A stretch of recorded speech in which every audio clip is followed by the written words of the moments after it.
hati, satu sama rasa.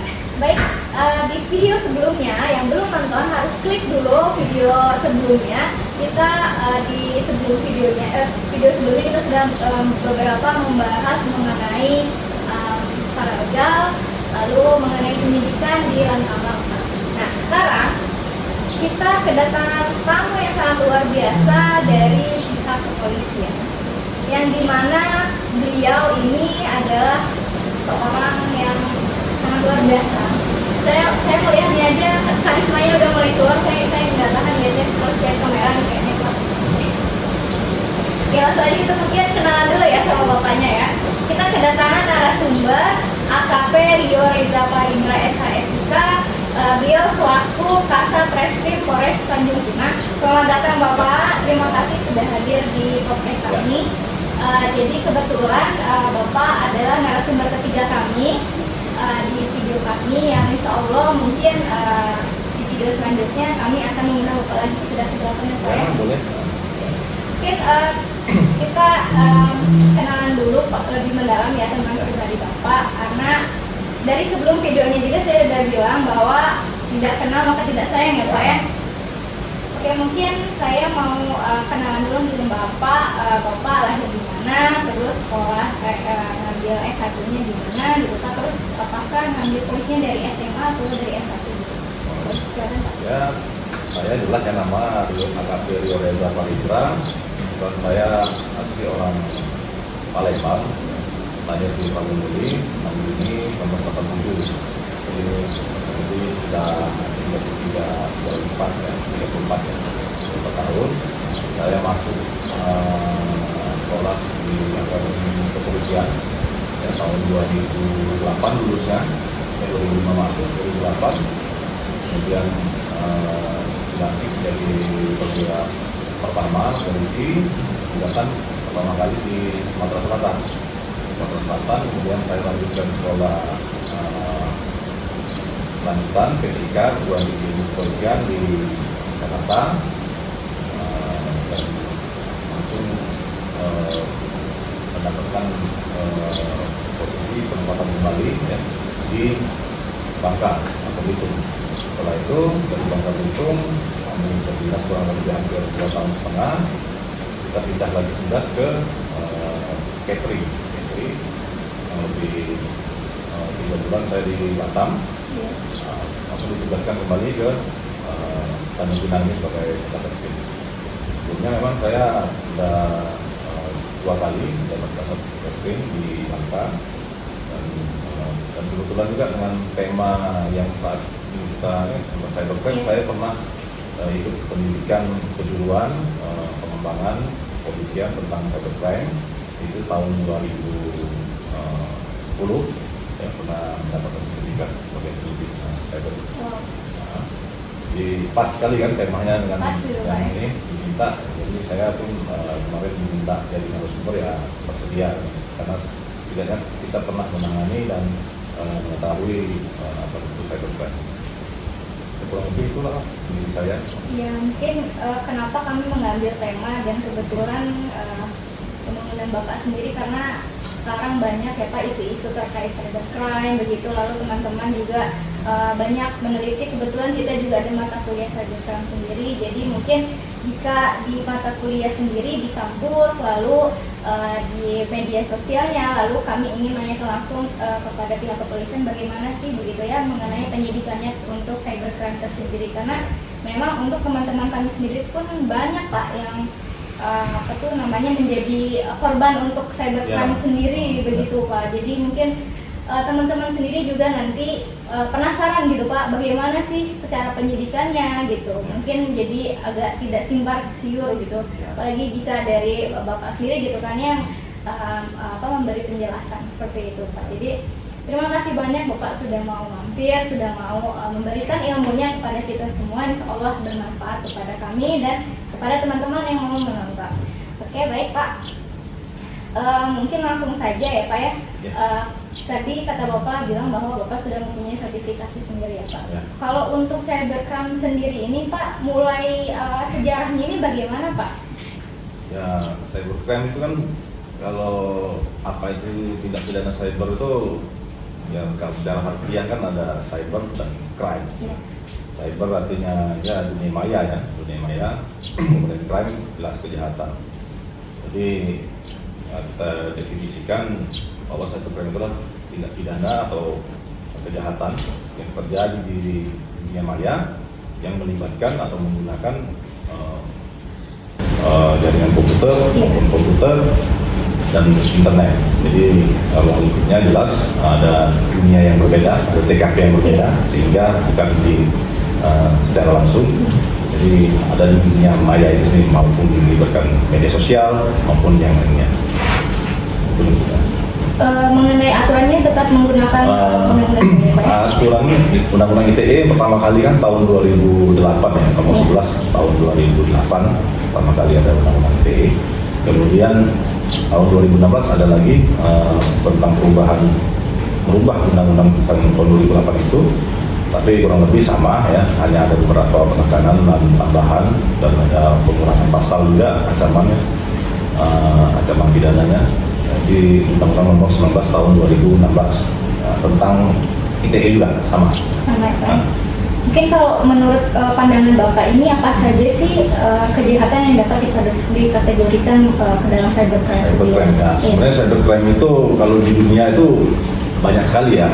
Tapi kita golongkan aja menjadi 4 ya, yaitu kejahatan terkait data atau jaringan komputer, kemudian terkait komputer itu sendiri, kemudian terkait konten, dan terkait dengan pelanggaran hak cipta. Jadi ada 4. Dari situ 4 itu yang paling banyak terjadi di Indonesia ini ya, itu terkait konten maupun komputer itu sendiri.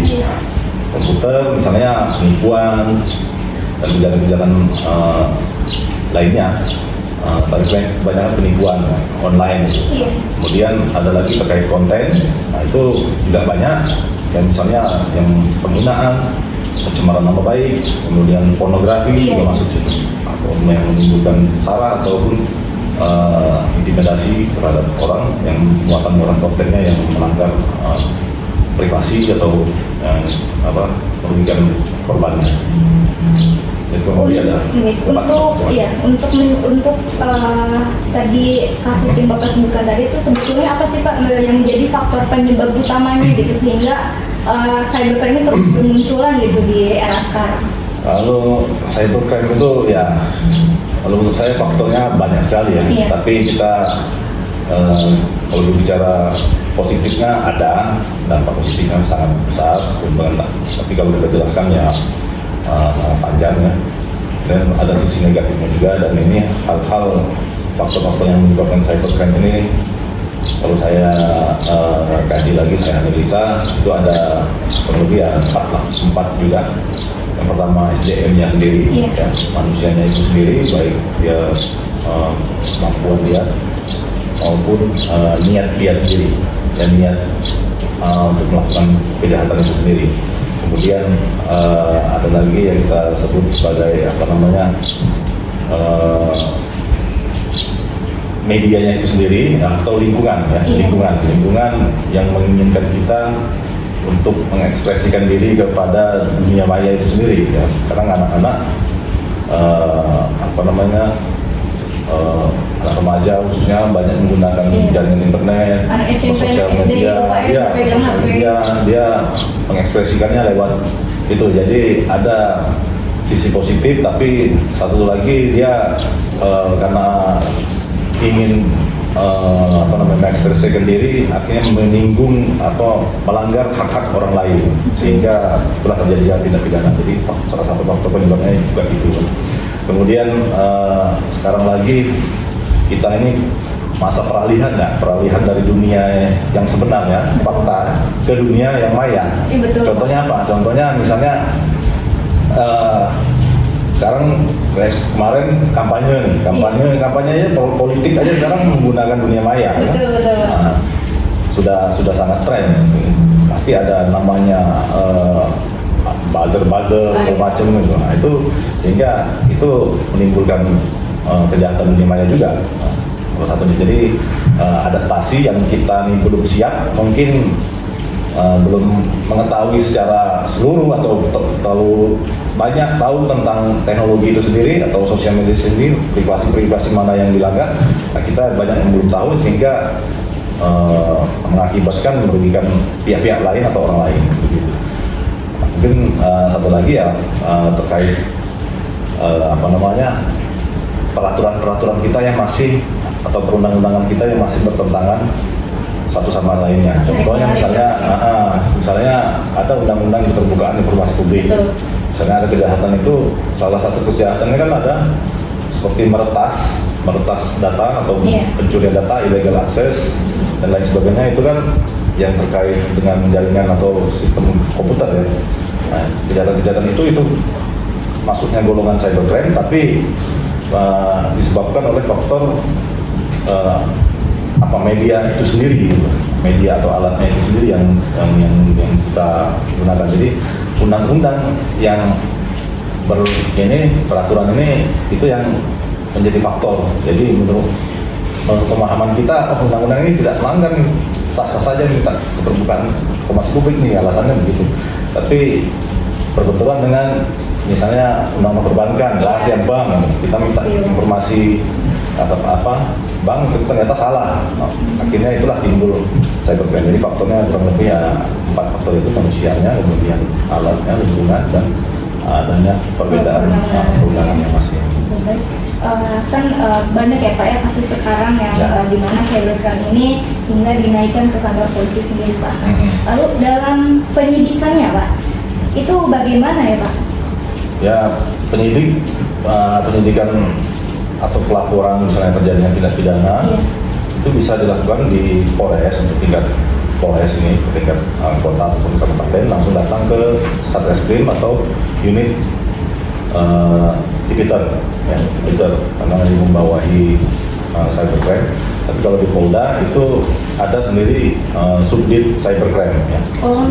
Di Polda, di Direktorat Reskrim Sus, Reserse Kriminal Khususnya.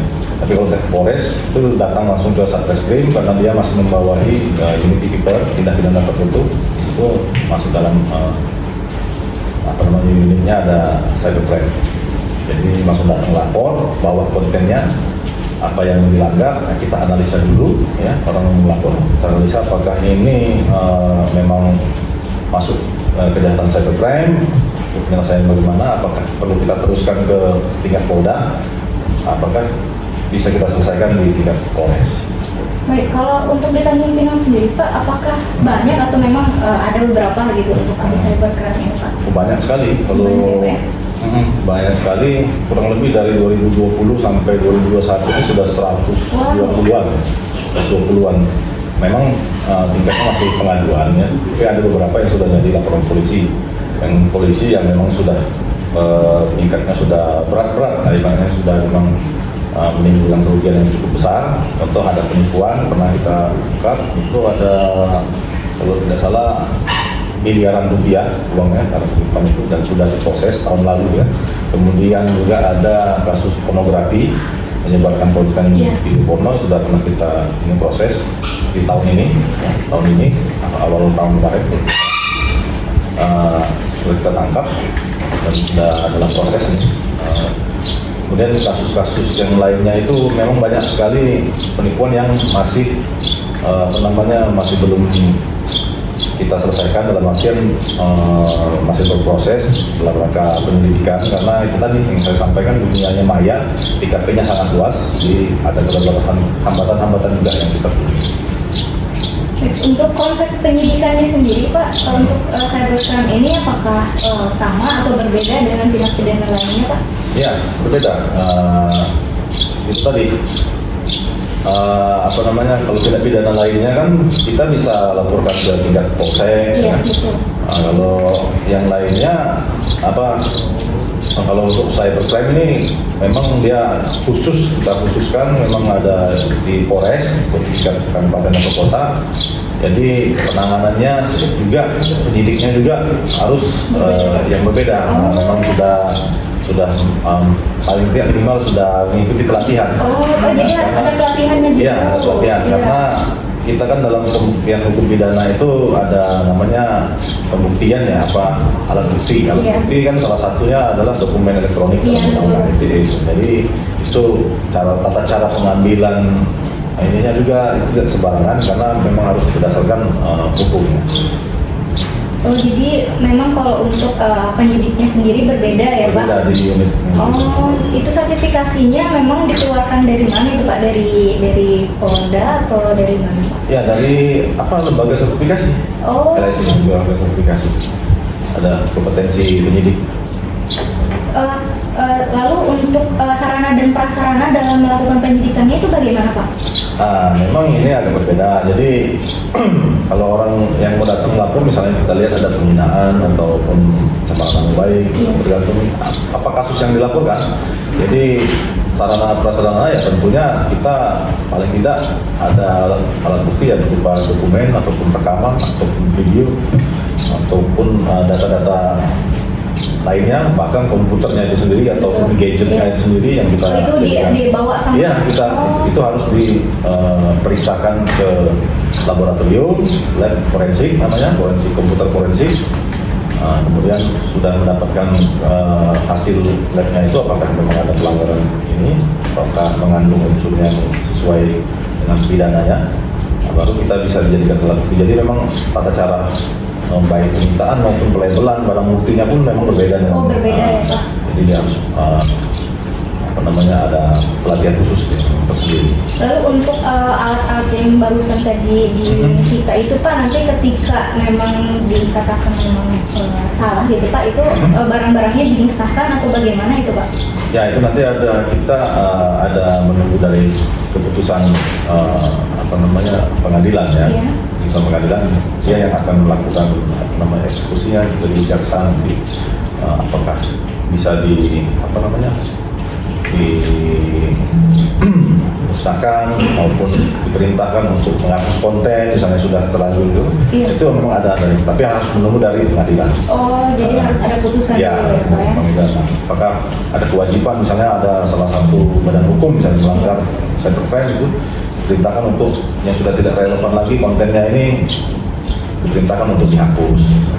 Ada gitu, tapi harus menunggu dari pengadilan. Ya, saya juga ada beberapa teman ya Pak ya, kemarin katanya dia sempat terkena penipuan online Pak. Dia sudah melaporkan ke Polres, tapi sampai sekarang tidak jelas gitu Pak. Itu kembali dari Bapak bilang tadi ya, karena sistem itulah salah satu kendala kita ya, memang dari 100-an ini mungkin kalau di seluruh Indonesia mungkin puluh ribuan ya kejadian seperti itu. Khususnya memang di Pinang ini kurang lebih 120-an kasus itu memang didominasi banyak penipuan online. Paling banyak penipuan online, mungkin hampir 80%-nya penipuan online kejadian itu. Ya, jadi dan korban-korbannya memang kebanyakan ya anak-anak remaja. Jadi orang mau baru berusaha, makanya saya sampaikan di sini kita bukan tidak menindaklanjuti, tapi memang karena ada keterbatasan yang sangat menghambat kinerja kita penyidik ini. Karena itu tadi saya sampaikan TKP-nya media dunia maya ini kan sangat luas. Ya, pelakunya ada di misalnya di Jawa, sedangkan di korbannya ada di sini. Jadi dan akun itu harus kita sinkronkan dengan si pengguna, karena identitasnya banyak palsu. Ada kita mengenal istilah anonimus kan, akun-akun atau anonim, akun-akun fake gitu kan. Nah, itu kita harus cocokkan dengan gadget yang dia pakai, dia aksesnya dari mana, IP-nya kita cocokkan lagi, maka cocok dengan profil dengan orang yang pelaku yang kita curigai. Nah itu yang masih hambatan, karena kadang-kadang namanya pelaku kejahatan biasanya mereka banyak ya Pak akunnya selangkah lebih maju mereka udah lebih pintar, jadi kita juga jangan sampai kalah. Sebenarnya kita juga harus tahu bahwa itulah hambatannya begitu. Terkadang juga ada yang nilainya juga rendah, misalnya penipuan ada yang kena 500.000 atau kena pulsa misalnya 200.000, 100.000 pulsa. Sedangkan kalau kita lakukan pelacakan, ternyata posisi di sini ya, memakan biaya yang sangat tinggi. Dan juga saya yakin juga banyak yang nggak ngelapor, dari situ juga banyak ngelapor karena itu tadi mungkin kerugiannya lebih sedikit. Karena memang itu tadi, karena biaya yang kita lakukan untuk penyidikan ini pun tidak besar juga yang kita dianggarkan oleh pemerintah negara kepada polisi, khususnya ke Satreskrim maupun Cybercrime ini cuma hanya sekitar 150-an juta ya untuk kita proses selama 1 tahun selama 1 tahun. Jadi Cybercrime itu kadang-kadang itulah kesulitannya dari sisi karena TKP-nya sangat luas dan akunnya itu harus kita benar-benar cocokkan ya. Karena pembuktian gitu. Rumit, sangat rumit. Bukan berarti tidak bisa terungkap. Teman-teman ya. Buktinya ada juga yang penipuan nih kita pernah ungkap dan bisa terlacak, kemudian ada yang penghinaan, pencemaran nama baik, juga ada juga yang kita. Itu kadang teman-teman kan suka kesal, kemarin aku udah lapor tapi nggak ada penindakan katanya. Jadi buat apa lapor kalian gitu kan? Teman-teman kadang suka kesal gitu Pak, karena memang uang yang dia ambil itu lebih dari 2 juta, 3 juta gitu Pak. Makanya mungkin mereka berharap haknya ingin dikembalikan atau bagaimana, tapi mungkin peran dari kepolisian sendiri seperti diacuhkan. Nah sekarang sama Bapak sendiri sudah dikonfirmasi, jadi jangan suzon ya teman-teman ya. Baik Pak, mungkin selanjutnya bagaimana sih cara tindak pencegahan dalam tindak pidana crime ini di Indonesia menurut Bapak? Ya, intinya kita yang pertama, misalnya yang paling banyak terjadi tindak pidana cybercrime itu contohnya penghinaan maupun pencemaran nama baik. Kemudian kalau penipuan itu ya kurang lebih sama lah dengan kejahatan secara nyata ya, hanya berbeda penggunaan medianya saja. Jadi kita sebelum ada sesuatu apapun ini konten itu kita baca dulu baik-baik, cermati dulu, analisa dulu, dan yakinilah zaman sekarang ini apalagi situasi pandemi ya, ekonomi kita pun sudah ya sedikit terganggu. Jadi tak adalah orang yang sekarang ini mau memberikan iming-iming sesuatu keuntungan yang besar atau ini ya jangan mudah percaya intinya. Jadi baca dulu, lihat dulu, cross check lagi dengan pada teman-teman ataupun lihat sumbernya dari mana informasi itu. Kita cek lagi bahwa kalau memang sudah yakin benar baru boleh kita ikuti. Ini lebih bijak pada media sosial ya Pak ya. Kalau dulu kan ada nama istilah mulutmu harimau, sekarang jarimu ya. Jadi begitu aja. Jadi jangan sampai kita mudah menjadi korban itu cybercrime, khususnya tindak pidana penipuan karena memang sangat banyak sekali di Tanjung Pinang ini ya. Baik Pak, kalau untuk kasus cybercrime sendiri ini di Tanjung Pinang ya Pak, apakah memang kasusnya ini banyak diselesaikan di jalur luar pengadilan saja atau memang banyak tuh yang naik sampai ke pengadilan gitu? Itu bagaimana Pak? Ya, ada memang kalau normalnya ya, memang kita melaksanakan proses hukum itu sampai dengan pengadilan. Cuma ada juga tindakan-tindakan yang kita lakukan di luar pengadilan, itulah kita ada melakukan pendekatan restoratif justice. Iya betul. Restoratif justice dan Kapolri juga yang baru ini juga menekankan program itu karena memang dirasakan misalnya untuk kasus-kasus penghinaan atau pencemaran nama baik yang ibaratnya ada implikasi kerugian ataupun akibat lain yang timbul dari kejahatan itu tidak baru dapat besar. Apabila ada kedua belah pihak ada kesepakatan untuk menyelesaikan secara kekeluargaan, itu kita diperbolehkan. Dan ada beberapa kasus-kasus yang kita tangani yang masuk ini yang kita lakukan restoratif justice, kita restoratif justice kan, kita mediasikan, mau kita selesaikan di luar dari situ. Itu terkadang kalau untuk restoratif justice sendiri Pak itu salah satu pihaknya ada yang ganti rugi gitu ya Pak ya? Ya, intinya ada kedua pihak sudah ada tidak keberatan lagi. Misalnya dia dihina ini mungkin permintaan si korban ini dipulihkan kembali nama dia membuat di media yang sama, misalnya diumumkan secara umum kan bahwa permohonan maaf begitu dia juga merasa senang, dan ini kita buatkan, kita akomodir, fasilitasi udah kita buktikan aja sesuai dengan aturan yang ada kan. Luar biasa ya Pak ya. Mungkin pertanyaan terakhir ya Pak ya. Oke. Bagaimana harapan Bapak untuk kaum anak muda ini Pak, apalagi untuk mahasiswa umrah, Ya. apalagi khususnya hukum pidana nih Pak. Bagaimana harapan Bapak untuk kami mengenai kasus cybercrime ini? Cybercrime, ya. Ya, cybercrime itu ini sedikit agak guyon ini. Jadi yang tadi saya sampaikan, Iya. sekarang ini jarimu harimaumu. Dan juga saya selama jadi kasat sini udah setahun lebih ya, saya ini, dan kebetulan korbannya memang banyak mahasiswa kebetulan. Jadi saya kadang-kadang mau ketawa atau gimana, Iya. baca laporan itu, aduh kok kayak gini masih percaya gitu, Iya. konten yang ini masih percaya lagi, udah tahu ini. Kadang-kadang, oh itu nggak benar tuh, konten Iya. ini nggak ada sekarang, zaman sekarang ini nggak ada lagi kita minta-minta duit kayak gini. Iya. Terlena Pak, Terlena. apalagi lihat Jadi jangan barang mudah yang percaya. murah gitu ya Pak ya. Barang murah. Ini kalau mau kirim barang harus Iya. ini nih. Terus ada lagi yang mau pinjam uang pakai pinjaman online. Pak, saya pinjam uang Pak. Iya Pinjam online. betul Pak. Terus saya disuruh transfer untuk administrasinya. Pinjam berapa kamu? 10 juta. Terus saya disuruh untuk ngurus ininya bayar 2,5 juta dulu Pak. Nah, kan maksud saya kadang-kadang saya miris di situ melihat, waduh kok kamu mau minjem uang 10 juta cuman kamu harus bayar 2,5 juta Iya. gitu kan.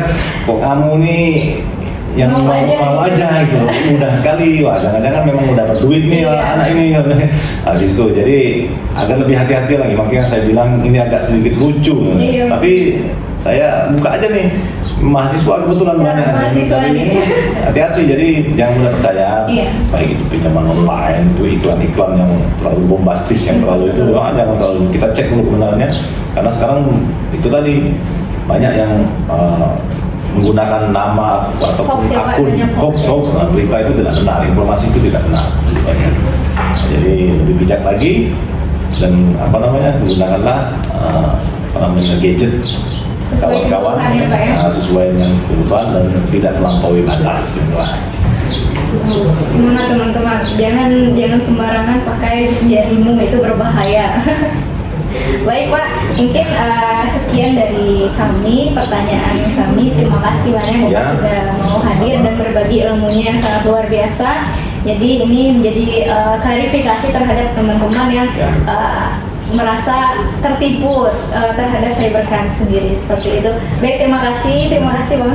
Terima kasih. Baik, mungkin kita ini ya Pak ya, kita ada sedikit jargon Pak. Jadi ketika saya bilang anaconda, Bapak bilang dari lidah turun ke hati, satu sama rasa. Dari lidah turun ke hati, satu sama rasa. Iya betul. Oke, baik. Sama-sama ya Pak ya, boleh ya? Baik. Anaconda dari lidah turun ke hati, satu sama rasa. Baiklah, terima kasih untuk teman-teman yang sudah menonton. Sampai jumpa di video kami selanjutnya. Jangan lupa like dan subscribe biar kalian nggak ketinggalan untuk video-video kami selanjutnya. Baik, assalamualaikum.